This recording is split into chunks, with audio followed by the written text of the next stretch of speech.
Sometimes the quietest words find the loneliest hearts. The winter air carried the scent of pine, roasted chestnuts, and cinnamon as downtown Chicago shimmered beneath thousands of golden holiday lights. Couples laughed beneath glowing wreaths, children pointed towards sparkling store windows, and families hurried through the evening with mittened hands wrapped tightly together. Nathan Carter walked through the crowd without seeing any of it. His tailored charcoal overcoat shielded him from the cold, but nothing had protected him from the silence waiting every night beyond the doors of his penthouse. An hour earlier, he had stood on the stage of a charity gala while cameras flashed and strangers applauded another generous donation from the city's most admired millionaire CEO. They called him inspiring, visionary, compassionate. Yet none of them knew that after every standing ovation came another dinner eaten alone, another empty living room, another night where success echoed louder than any human voice. His driver waited at the curb with the engine running, but Nathan lifted a hand, asking for 10 more minutes. He wanted to walk, though he wasn't sure where. Perhaps he hoped the cold might quiet the memories that refused to leave him. Snowflakes drifted lazily through the glow of the streetlights as he wandered past decorated cafes where every table seemed filled except the invisible one he imagined for himself. His polished shoes tapped softly across the sidewalk until a faint voice slipped between the music of a nearby choir and the distant ringing of a streetcar bell. "I have no one." The words were barely louder than a whisper. So soft they could have belonged to the wind itself. Nathan slowed but kept walking. Maybe he had imagined them. Maybe they belonged to someone talking on a phone. Maybe they weren't his concern. 5 steps later, he stopped completely. Those 4 simple words followed him like footprints in fresh snow. I have no one. He had spent years convincing himself loneliness sounded different. He thought it lived inside empty penthouses, long board meetings, and unanswered phone calls. But hearing those words spoken aloud gave his own silence a voice. Slowly he turned around. Near the corner of a small public square sat a little girl on an old wooden bench beneath a string of white lights wrapped around a maple tree. She couldn't have been older than 7. Her blonde hair peeked from beneath a knitted cream-colored hat that looked slightly too large for her. She held a tiny paper cup of cooling hot chocolate between both hands as though it were the only warm thing left in the world. Beside her rested a small backpack decorated with faded blue stars and a children's library book balanced carefully on top. She wasn't crying. She wasn't asking anyone for money. She simply watched families pass by with the quiet patience of someone who had learned not to expect to be noticed. Nathan stood across the sidewalk, uncertain why his feet refused to move. The girl lowered her eyes to the paper cup and whispered the same words again, almost as if she were reminding herself instead of speaking to anyone nearby. I have no one. This time, every single word reached him. And for the first time in years, Nathan Carter realized someone else's loneliness sounded exactly like his own. For a long moment neither of them spoke. The sounds of the city drifted around the square like distant waves, cheerful voices, ringing bells, the soft melody of a choir singing familiar holiday songs. Yet everything seemed strangely far away. Nathan remained standing a few feet from the bench, uncertain why approaching one small stranger suddenly felt more difficult than negotiating billion-dollar contracts. The little girl continued staring into her paper cup. The steam had almost disappeared, leaving only a thin ribbon of warmth rising into the freezing evening air. She noticed his polished shoes before she looked up. Her blue eyes met his for only a second before dropping back to the cup resting between her tiny hands. She was not frightened. She simply looked accustomed to people walking away. Nathan cleared his throat gently. Is this seat taken? The girl glanced at the empty space beside her and gave the smallest shake of her head. No, sir. He slowly sat down, leaving enough room so she would feel comfortable. The old wooden bench creaked beneath the weight of his winter coat. For another quiet minute they simply watched families crossing the square. A little boy laughed as his father lifted him onto his shoulders. A young couple carried shopping bags overflowing with brightly wrapped gifts. An elderly woman smiled as her granddaughter wrapped both arms around her waist. Nathan noticed the little girl watching every family with quiet curiosity instead of envy. It was almost as though she were reading a story she believed belonged to someone else. Finally he spoke again. "My name is Nathan." She nodded politely. "I am Emma." Her voice was soft but steady, carrying the careful manners of a child who had learned gratitude before comfort. Nathan smiled gently. "That is a beautiful name." She looked down at the worn library book beside her backpack. "My mom used to say that." The sentence lingered between them without explanation. Nathan did not ask another question. Somehow he sensed she would speak when she was ready. A cold breeze swept through the square, stirring the loose pages of the library book. Emma quickly placed her hand on the cover before it could fall. Nathan noticed a small sticker from the Chicago Public Library on the spine. "Do you like reading?" he asked. Her face brightened for the first time.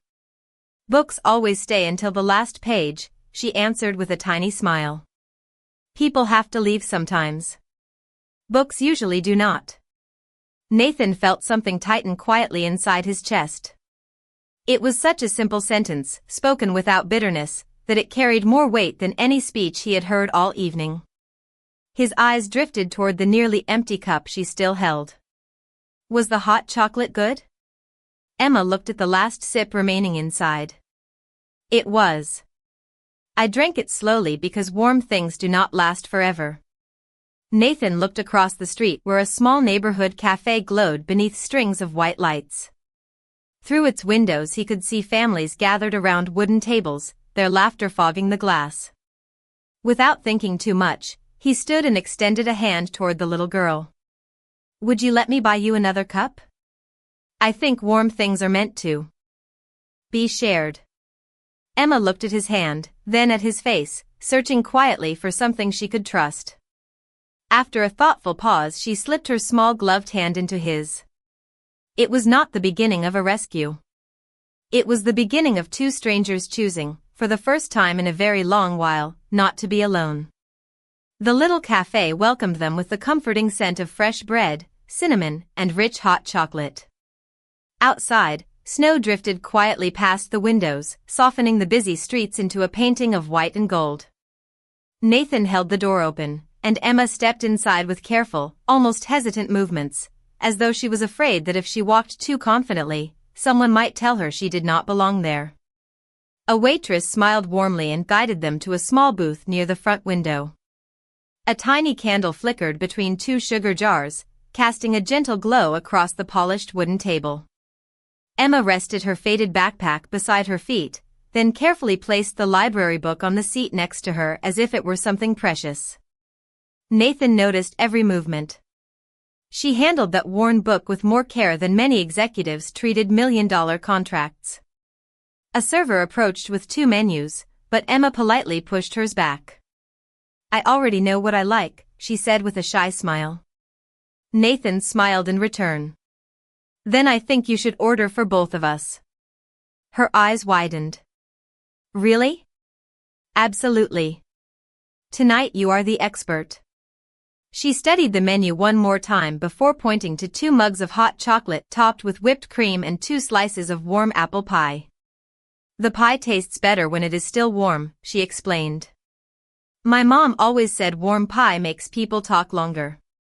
Nathan felt his heart pause for a moment. She sounds like she was very wise. Emma looked toward the snowy sidewalk outside the window before answering. She liked simple things. She said people forget that simple things stay in your memory the longest. Their drinks arrived first. Steam curled gently into the air as Emma wrapped both hands around her mug, closing her eyes for a brief second as if borrowing warmth from more than just the chocolate. Nathan took a careful sip, realizing he could not remember the last time he had sat across from someone without checking his phone or thinking about tomorrow's meetings. His cell phone vibrated inside his coat pocket. He glanced at the screen. 3 missed calls. 7 unread messages. His assistant reminding him about a breakfast meeting. His board asking for approval on an overseas acquisition. Without hesitation, he silenced the phone and slipped it back into his pocket. Emma noticed. "You do not have to stay if you are busy," she said quietly. Nathan looked directly at her and gently shook his head. "There will always be another meeting." He paused before adding, "There might not always be another evening like this." For the first time, Emma laughed softly. It was a small laugh, almost hidden behind her mug, but it filled the little booth with a warmth no holiday decoration could create. When the apple pie arrived, she carefully divided her slice into 2 equal pieces. Nathan looked puzzled. "Why are you splitting yours?" Emma smiled as though the answer were obvious. "Food always tastes better when everyone has the same amount." Nathan stared at the perfectly even slices, wondering when he had last shared anything without calculating value or expecting something in return. As snow continued falling beyond the cafe window, he realized that somewhere between a wooden bench, a library book, and a cup of hot chocolate, the evening had quietly stopped feeling like another lonely night. Instead, it had become the first conversation in years that neither of them wanted to end. The cafe grew quieter as the evening settled over the city. Outside, fresh snow covered the sidewalks in a soft white blanket, and the reflections of holiday lights shimmered across the windows like tiny stars. Inside, the warmth seemed to slow time itself. Nathan found himself listening instead of speaking, something he had almost forgotten how to do. Emma carefully folded her paper napkin into the shape of a little house. She smiled at her work before placing it beside her empty plate. Nathan noticed the tiny paper house immediately. "That is impressive," he said. Emma shrugged with quiet pride. "My mom taught me. She said if you cannot find home for a while, you can still remember what it feels like." Nathan gently picked up the folded napkin and studied it for a moment. It was simple, uneven, and made from ordinary paper, yet somehow it carried more meaning than the architectural models decorating the lobby of his corporate headquarters. "May I keep this?" he asked. Emma looked surprised. "Really? If you do not mind." She nodded. "Then it is yours." Nathan slipped the tiny paper house into the inside pocket of his coat with unexpected care. Neither of them realized that such a small gift would soon become something he refused to part with. Their conversation wandered naturally from favorite books to snowstorms, from apple pie to Christmas traditions. Emma admitted she loved watching people decorate trees because every ornament seemed to tell a story. Nathan confessed that he had not put up a Christmas tree in years. She tilted her head. "Why not?" He looked down at the untouched spoon beside his coffee cup. "After someone important leaves, sometimes the traditions leave too." Emma considered his answer without interrupting. Children had a remarkable way of accepting honesty without trying to repair it. After a quiet moment, she smiled gently. "Maybe traditions do not disappear. Maybe they are just waiting for someone new." Nathan looked at her across the table, surprised by the wisdom carried so effortlessly in such a young voice.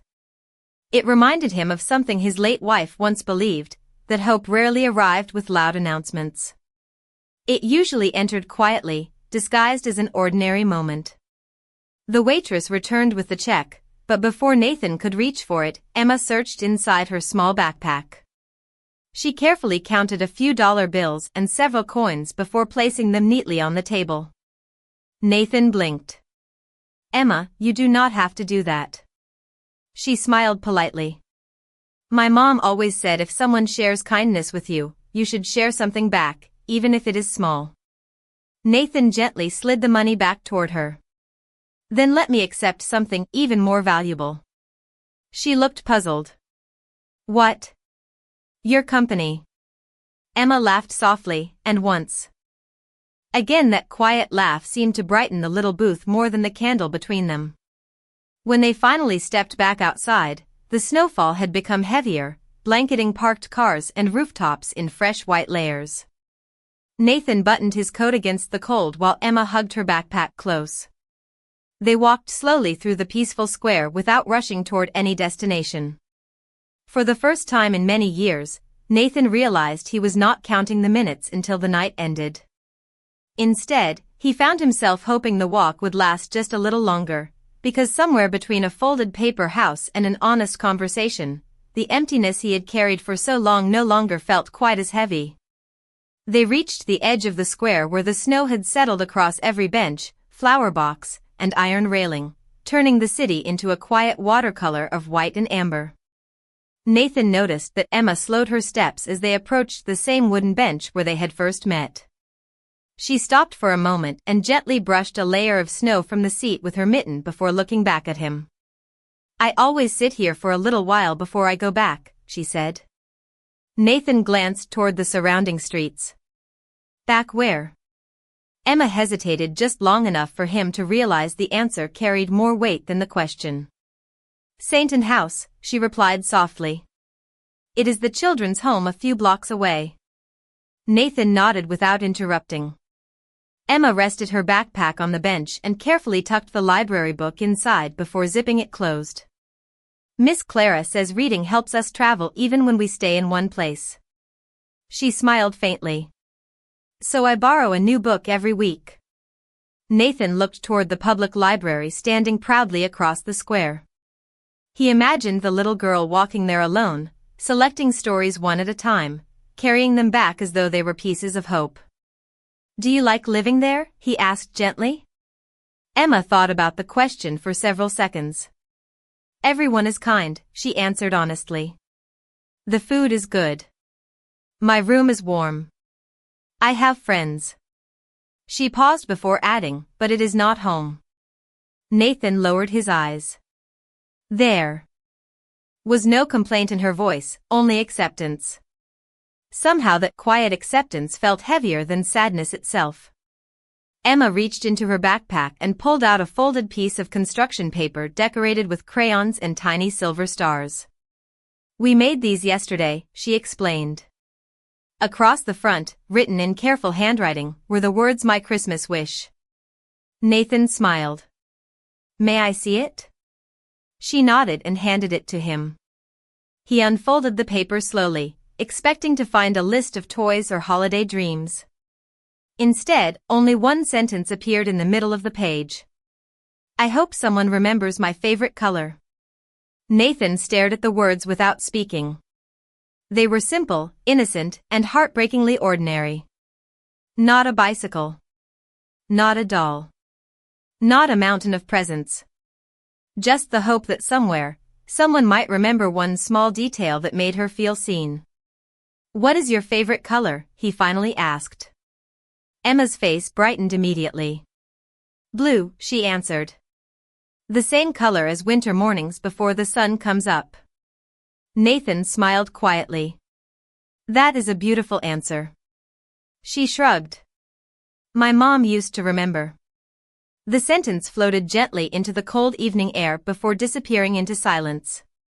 A church bell echoed across downtown, marking another passing hour. Emma looked toward the children's home in the distance, its windows glowing warmly through the falling snow. "I should go," she whispered. Nathan felt an unfamiliar disappointment settle inside him. The evening had passed far too quickly. He watched as she adjusted the straps of her backpack and held the library book close against her coat. Before taking her first step, she looked back with a thoughtful smile. "Thank you for listening tonight." Nathan realized then that she had not thanked him for the hot chocolate, the pie, or the walk through the city. She had thanked him for something far more valuable. He had listened.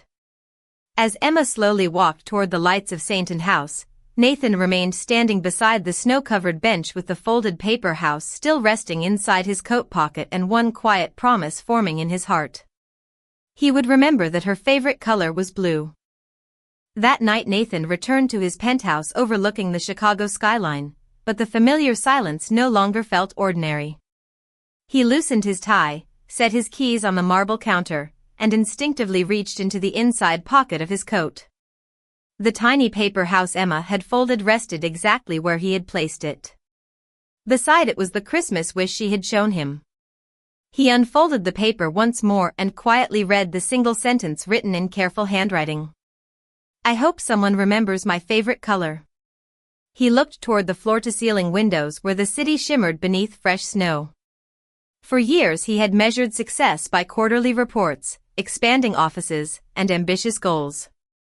Yet one little girl had reminded him that being remembered could mean more than being admired. He placed the folded paper house on the bookshelf beside a framed photograph of his late wife, the first new object to occupy that space in years. The following Sunday morning arrived wrapped in bright winter sunlight. Nathan found himself driving somewhere he had never expected to visit. St. House stood on a quiet residential street surrounded by evergreen trees decorated with simple white lights. The building was modest, warm, and welcoming. Laughter drifted from the recreation room long before he reached the front entrance. A cheerful woman with silver hair greeted him at the reception desk. "You must be Mr. Carter," she said kindly. "I am Clara. Emma mentioned you several times this week." Nathan smiled with quiet surprise. "She did?" Miss Clara nodded. "She said someone finally listened to her without looking at the clock." Those words settled gently into Nathan's heart.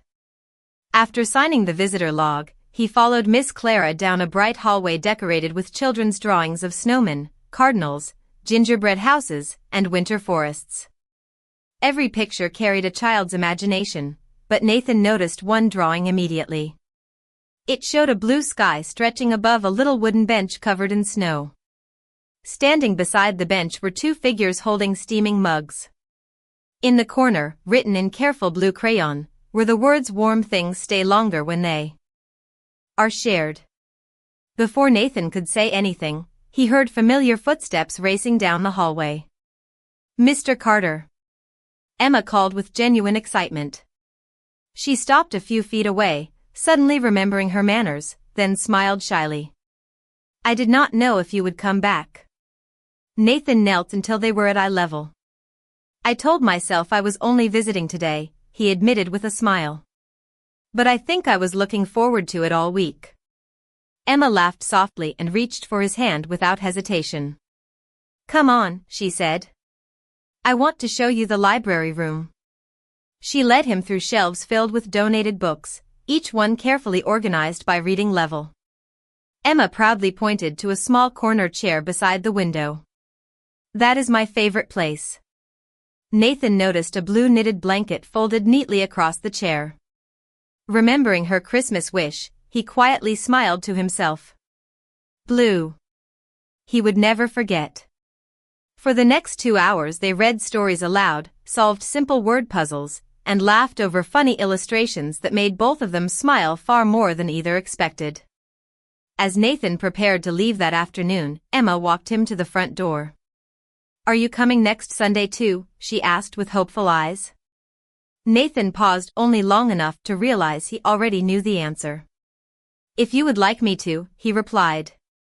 Emma's smile became brighter than the winter sun reflecting across the snow. "I would like that very much."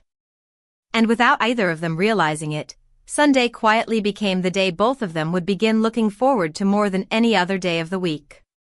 Winter slowly gave way to early spring, and without either of them planning it, Sundays became a tradition neither Nathan nor Emma ever wanted to miss. Every visit seemed to add another quiet memory to a collection that could not be measured by calendars or photographs. Sometimes they spent the afternoon reading together beneath the library window where sunlight spilled across the blue blanket Emma loved. Other weeks they planted flowers in the small courtyard behind St. House, laughing whenever the wind carried loose soil onto Nathan's polished shoes. Emma insisted that every flower deserved a name before it could grow properly, and Nathan found himself taking the assignment as seriously as any board meeting. The staff smiled whenever they saw them together. Miss Clara often stood by the entrance with a cup of coffee, watching as Emma's face brightened the moment Nathan's car turned into the driveway. It became a familiar sight, one everyone quietly looked forward to. Nathan noticed changes inside himself as well. His office no longer felt like a place to hide. Meetings ended on time because he refused to miss Sunday afternoons. The tiny paper house still rested on the bookshelf in his penthouse, and beside it now sat a small flower pot holding the first blue forget-me-not Emma had insisted they plant together. She had laughed when she handed it to him. "Now you cannot forget me," she had teased. He had smiled and answered, "I do not think that will ever be a problem." One Sunday, after they finished reading another chapter from their favorite adventure novel, Miss Clara gently approached them in the recreation room. Her warm smile carried a hint of hesitation. "Emma," she said softly, "would you mind giving us just a few minutes?" Emma nodded politely and wandered toward the art table, humming quietly while she sorted colored pencils into neat little rows. Miss Clara waited until Emma was out of earshot before speaking. "There is something you should know, Mr. Carter." Nathan immediately sensed the change in her tone. "What is it?" She folded her hands together. "A wonderful couple has recently contacted us.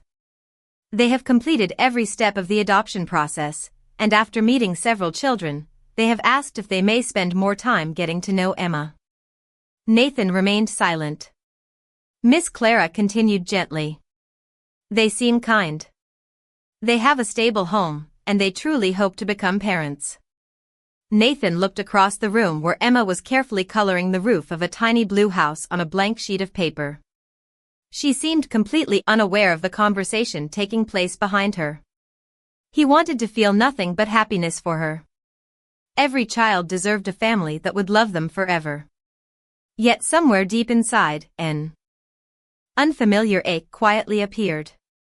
It was not jealousy. It was fear. Fear that the little voice which had slowly brought warmth back into his life might soon become another cherished memory. Before he could answer, Emma looked up from her drawing and waved excitedly. "Mr. Carter, come see this." Nathan walked over and knelt beside her. She proudly held up the picture. Two small figures stood outside a little blue house beneath a bright spring sky. "Who are they?" he asked with a smile. Emma studied the drawing for a moment before answering. "They are friends who always come back." Nathan looked at the picture longer than he intended. The words settled quietly inside his heart, carrying a hope so simple that it almost hurt. As they prepared to leave that afternoon, Emma slipped her hand into his and asked the question she always asked at the end of every Sunday. "Next week too?" Nathan smiled gently, though his heart suddenly felt much heavier than before. "Yes," he answered softly. "Next week too." The days that followed moved with quiet uncertainty. Nathan buried himself in meetings, contracts, and conference rooms filled with polished tables and ambitious conversations, yet every pause between discussions carried him back to the drawing Emma had made of the little blue house. He found himself looking at the flower pot on his office window ledge more often than the skyline beyond it. The tiny blue forget-me-not had begun to bloom, delicate but determined, reminding him that the smallest things often grew into the strongest memories. When Sunday finally arrived, he drove to St. Anne's house earlier than usual. The spring air carried the scent of fresh grass and blooming trees, replacing the long winter that had first brought them together. Emma was waiting on the front steps with her library book tucked beneath one arm. The moment she saw his car, her smile appeared as naturally as sunrise. They spent the afternoon walking through a nearby botanical garden where winding paths curved around flowering cherry trees and quiet ponds.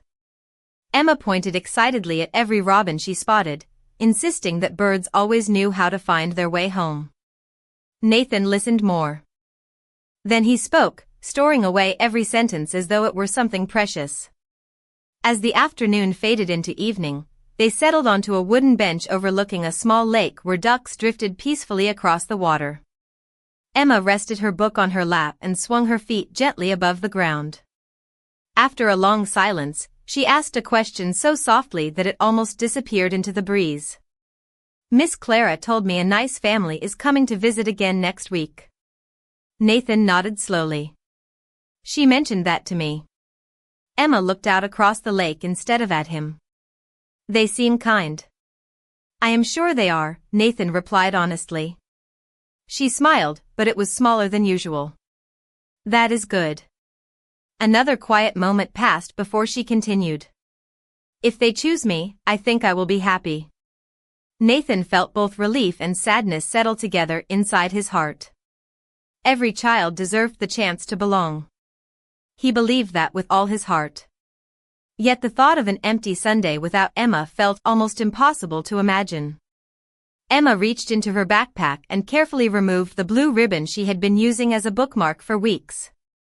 She held it between both hands before offering it to Nathan. I want you to keep this. He looked at the ribbon with gentle surprise. Are you sure? She nodded. Whenever I finish a book, I use a different bookmark. This one reminded me of winter mornings. Nathan accepted it carefully. Then I will take very good care of it. Emma smiled faintly before asking the question she had clearly been carrying all afternoon. If another family becomes my family, will you still remember Sundays? Nathan looked at the little blue ribbon resting across his palm. In that instant, every quiet walk, every shared story, every cup of hot chocolate, every flower they had planted together rushed back into his heart. He realized the answer had never depended on where Emma lived. It depended on what she had already become to him.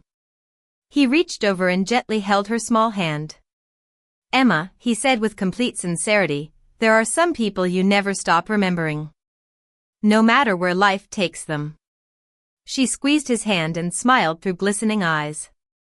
Above them, the cherry blossoms drifted gently through the afternoon air, settling around the bench like tiny promises.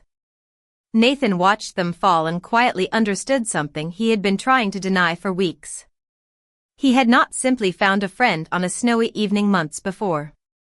Somewhere along the journey, without either of them noticing exactly when, Emma had become family in his heart. The following week arrived with bright blue skies and a gentle spring breeze that carried the scent of blooming lilacs through the streets of Chicago. Nathan drove toward St. Anne's house with the familiar blue ribbon tucked inside his coat pocket, planning another quiet Sunday filled with books and laughter.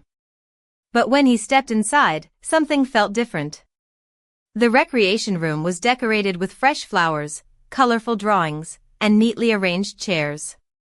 Miss Clara greeted him with the same warm smile he had come to know, yet there was a thoughtful tenderness in her eyes.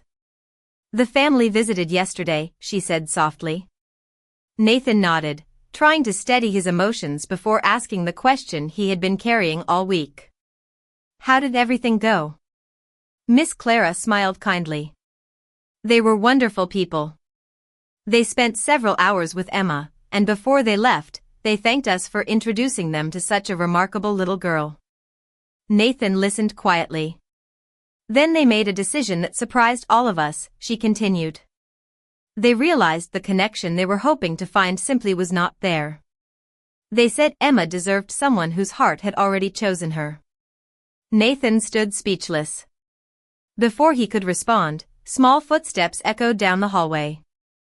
Emma appeared holding her favorite library book against her chest. The moment she saw him, her face lit up exactly as it had every Sunday before. She hurried over and stopped just in front of him with the biggest smile he had ever seen. You came back, she whispered. Nathan smiled through eyes growing warm with emotion. I told you I would. Emma looked at him for a long moment before quietly asking, do you remember my favorite color? Nathan reached into the gift bag he had been carrying. From inside, he carefully lifted a soft knitted blanket the exact shade of early morning blue. Emma's eyes grew wide with surprise. Blue, Nathan answered gently. The color of winter mornings before the sun comes up. Tears of happiness shimmered in Emma's eyes as she wrapped the blanket around her shoulders. Miss Clara quietly stepped closer. Mr. Carter, she said, there is something I have wanted to ask for some time, but I believed the answer had to come from your own heart first. Nathan looked toward Emma, then at the tiny paper house still carefully folded inside his wallet, the blue ribbon in his pocket, the forget-me-not blooming on his office windowsill, and every Sunday that had slowly transformed two lonely lives. He no longer saw separate moments. He saw a family waiting to be recognized. Several months later, sunlight poured through the courthouse windows as Nathan and Emma walked outside together beneath a clear summer sky. Emma held a small folder in one hand and Nathan's hand in the other. She looked up at him with the same gentle smile she had worn on that snowy evening months before. "Does this mean I finally have someone?" she asked quietly. Nathan knelt beside her, his voice steady with joy. "It means we have each other." Emma wrapped her arms around him, holding on as though she had finally reached the place she had been searching for all along. 1 year later, the little blue house from her drawing stood framed above the fireplace in a warm home filled with books, flowers, and Sunday laughter. The paper house still rested on the bookshelf. The blue ribbon marked the page of the novel they were reading together.